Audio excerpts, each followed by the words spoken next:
must first of all make sure that that seat is safe and there can be no further accidents occur. We don't know at this stage if the victim is serious or minor. So the first thing they'll need to do is to assess the casualty. But in accessing the casualty, we wouldn't want them to just go straight in. As you can see, the medic at the front is just asking and communicating with the casualty until such time as the vehicle has been stabilised and they can open the door safely.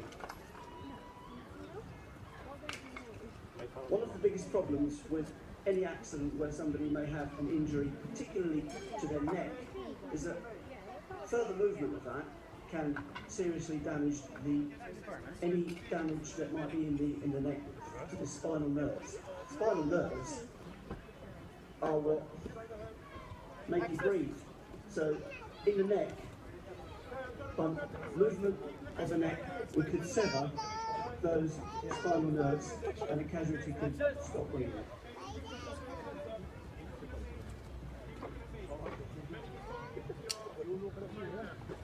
So as the medics make contact with the casualty, the head is stabilised and they can begin to assess the casualty. Only once the casualty has been assessed can they determine how seriously they're injured and indeed what the speed of the extrication should be. If it's what we would call a rapid extrication or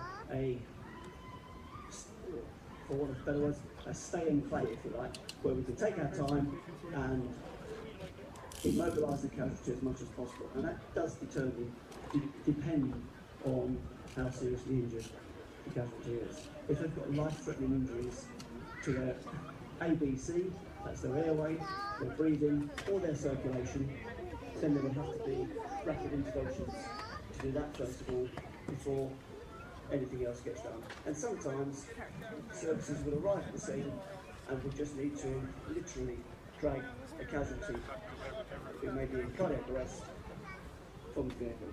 In this particular instance, we're waiting for the medic to assess the casualty and then communicate the state of the casualty to the officer in charge of the rescue, which is usually from the fire service. My wife's talking to you.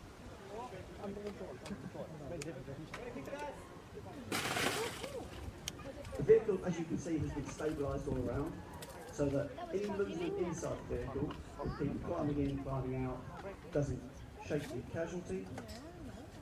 Because we're going to be cutting the roof off,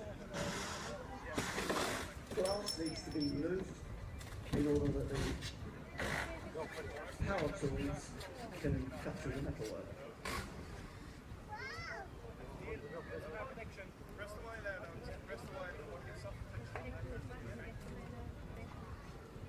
In this instance, after a suitable examination of the casualty, we determined that there's no immediate threat to the patient's airway, no immediate threat to the patient's breathing, and no immediate threat to the patient's circulation. What we're now concerned about is, of course, any injury that we can't see to the spine. So this is an incident where we can afford to spend a little bit more time taking the vehicle away from the casualty rather than the casualty away from the vehicle.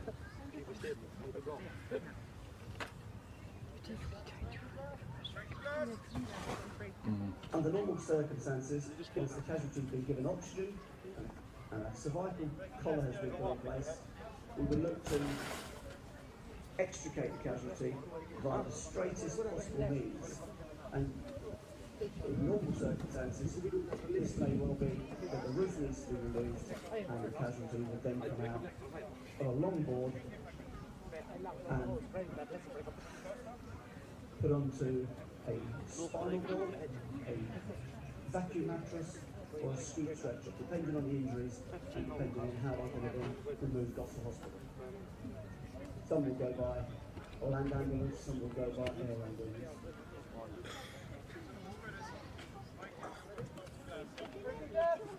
As you can see, there has been some plastic which has been put inside to cover the casualty and any of those that are inside. Because often, as you can see now on the windscreen, when you're chopping away at glass, small fragments of glass can fly around the car and could end up in wounds, or it could end up hitting someone in the face. And the big casualty in an incident like this is quite frightening, and the casualty will always require a lot of reassurance from those that are with it. Extremely noisy inside.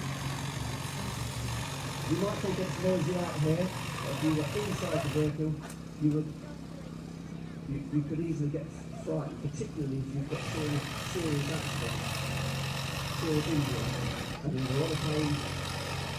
It's very difficult for doctors, paramedics, EMTs to work in such a confined space with lots of noise. The biggest problem that we have at incidents like this is, of course, communicating with one another.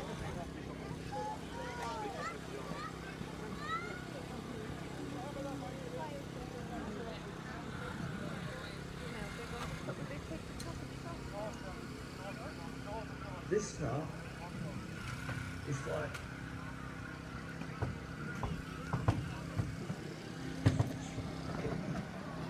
this car's straightforward in that there's no major damage to the vehicle, and this makes a lot of things much quicker and a lot less challenging. When a vehicle is on its roof, is on its side, is being impacted by another vehicle, perhaps a lorry, then opening doors can take an awful lot longer. And extrications like this can sometimes take upwards of an hour, depending on how complicated the extrication is and how deformed the vehicle is, or how bad the traffic